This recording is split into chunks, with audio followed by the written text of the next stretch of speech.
Brought to you by Charity Mobile. Switch to the phone company that supports your beliefs. All plans start under $50 before taxes and surcharges. Use promo code TRADITION at CharityMobile.com for a special offer. I have news for you of the wailing and gnashing of teeth kind coming from the secular media. And they're very, very angry.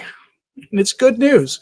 You may recall that one of the hangups that traditional Catholics and conservative Catholics had, President Trump, when he was running for his second, third term, whatever, in this last election, that he promised unrestricted access supported by the federal government to IVF. It's a pretty big violation of Catholic social teaching, to put it mildly. Many Catholics don't understand why, and I'm not going to go over why here now, but if someone has that question, ask it in the comments, and I guarantee you somebody who is passionate about that subject will give you a good charitable answer as to why the Catholic Church is against it. But this gave a lot of Catholics who were on the right side of all things life a little bit of pause. I'm going to show you a story here because it looks like the administration is quietly walking away from it. It's a campaign promise they're breaking. The one campaign promise most of us would have been thrilled to see them break. It looks like that's what they're doing. And the wailing and gnashing of teeth is coming from the secular media. Go to Rolling Stone magazine, a progressive outlet if there ever was one. Under this headline, Campaign Promise Broken? Trump has no plans to mandate IVF coverage. Despite a pledge to make insurers cover in vitro fertilization, the White House is backing off plans to do so. And then a picture with, the typical President Trump smug kind of look on his face. Again, I'm not sad that he's backed off this at all. None whatsoever. Yes, there's some honesty issues, I guess, there. Okay. But backing off this one, I'm fine with. Most people, I think, most Catholics would be. At least if they understood the issue.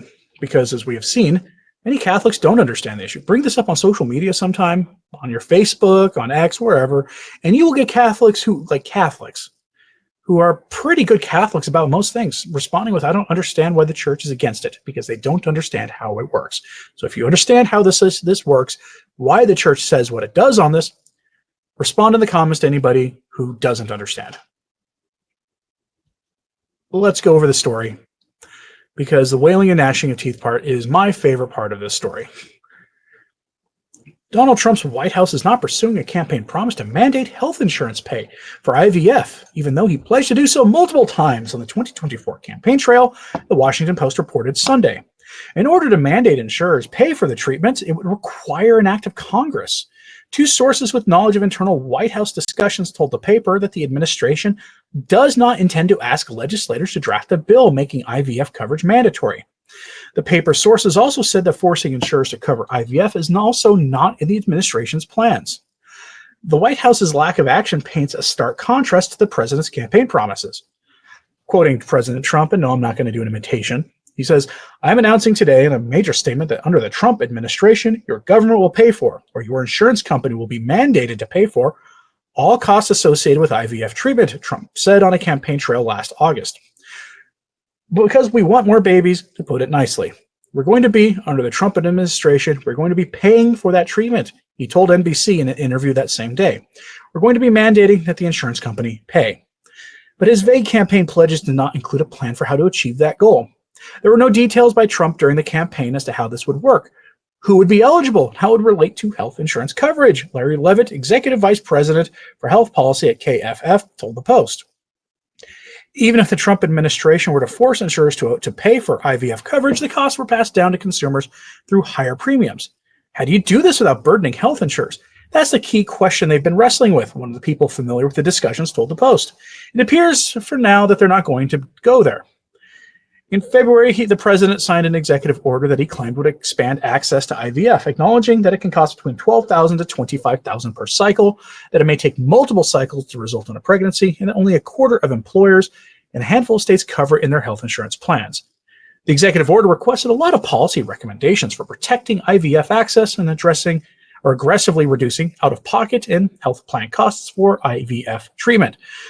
But the deadline passed without such a list being made public, though it was reportedly delivered to the White House in May. As exciting as the executive order was, it doesn't have any actual actions in it. TJ Farnsworth, president of Fertility Providers Alliance and the founder of a chain of fertility clinics, told NBC News shortly after the deadline. For now, it looks like any actual actions require IVF coverage are not forthcoming. End quote. And I am quite happy to see it. Don't care the reason, just happy to see it. And I think that is good news. Let me know in the comments if you think this is good news. Now, I brought that story because this story pairs perfectly with it. Because when you talk about that treatment, you also talk about surrogacy.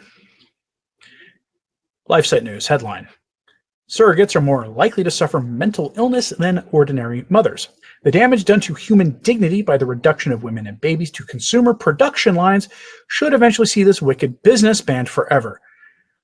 And boy, would I love to see that business banned forever. And I think most people would once you really show them the cost. And I want to see something. When this story takes off, if it does go, if this data starts getting really shared online a lot, you may see some James Martin types talking about how this is all rhetoric directed at them, how this is anti-them, because they are some of the biggest users of this service. And people always point out how it's a little weird when you see that group of people in particular using this service. Let's go over the article. It's, I think, worth going here because this is going to become one of the issues of our time, I think. And Catholics need to be ready to talk about this. The Irish state is a willing partner in the international, we'll call them trade in the most young and the rental of women's bodies to supply them on demand. As it refuses to criminalize this evil trade, it also ignores the damage done by its permission of the reduction of human life to a mail-order consumer product. Scientific studies now confirm that women paid to give birth to babies they will then give away suffer mental illness at a far higher rate than mothers who do not sell their kids. A leading anti-surrogacy campaigner has challenged the Irish Health Ministry with this evidence in a move which further shifts the debate on the surrogacy industry towards criminalizing the trade. Lexi Ellingsworth, who leads Stop Surrogacy Now UK, has written to Ireland's Minister of Health to ask what the consumer nihilist liberal government is going to do to help women who are used to living as baby factories.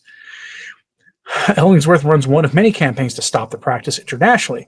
She informed LifeSite News that she first contacted Minister Carol McNeil on June 24th to highlight the issue of prevalence of postnatal depression in surrogacy. In light of new research conducted last year, Ellingsworth has once again written to the Irish Health Minister to, quote, ask once again what provision will the Irish government offer the surrogate mothers abroad for treatment of postnatal mental health conditions that are specific to surrogacy arrangements under the 2024 Assisted Human Reproduction Act. Ireland's government has refused to review the legal position of the ordering, purchasing, and sale of the most young on demand, preferring a stance of official neutrality on Irish citizens purchasing the most young, nor on the Irish women selling them. This is not just an Irish issue.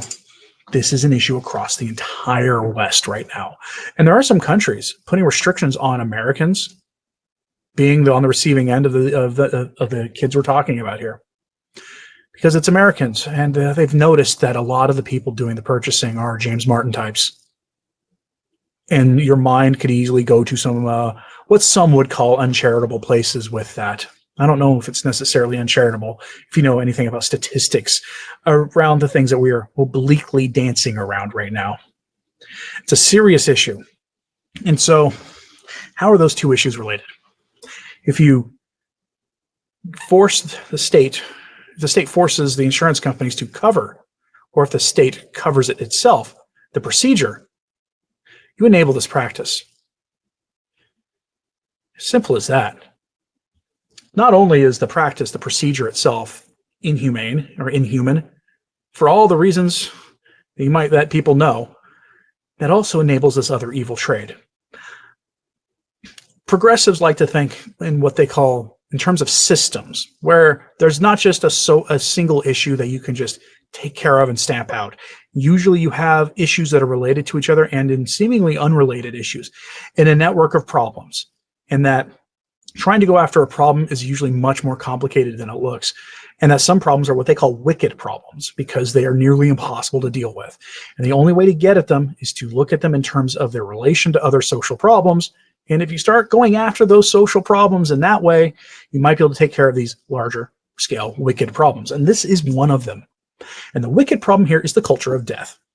That's what the problem is. You're not going to take care of that procedure or this sale of the most young. You're not going to take care of those issues until you address the culture of death. And the only way is through the conversion of the culture, through evangelization, the spreading of the gospel, and getting people to voluntarily bend the knee to Christ. That is the only way you're going to take care of this problem. And the church has been on the wrong side of this issue for a long time, despite having formal teachings that put the church on the correct side of the issue, as it should be, as it always will be. The churchmen, the human element in the church, align themselves all too often with the forces of Moloch on this. And that's why a lot of people had pause during the campaign last year when the president, now president, started acting as if he wanted to adopt the left-wing position.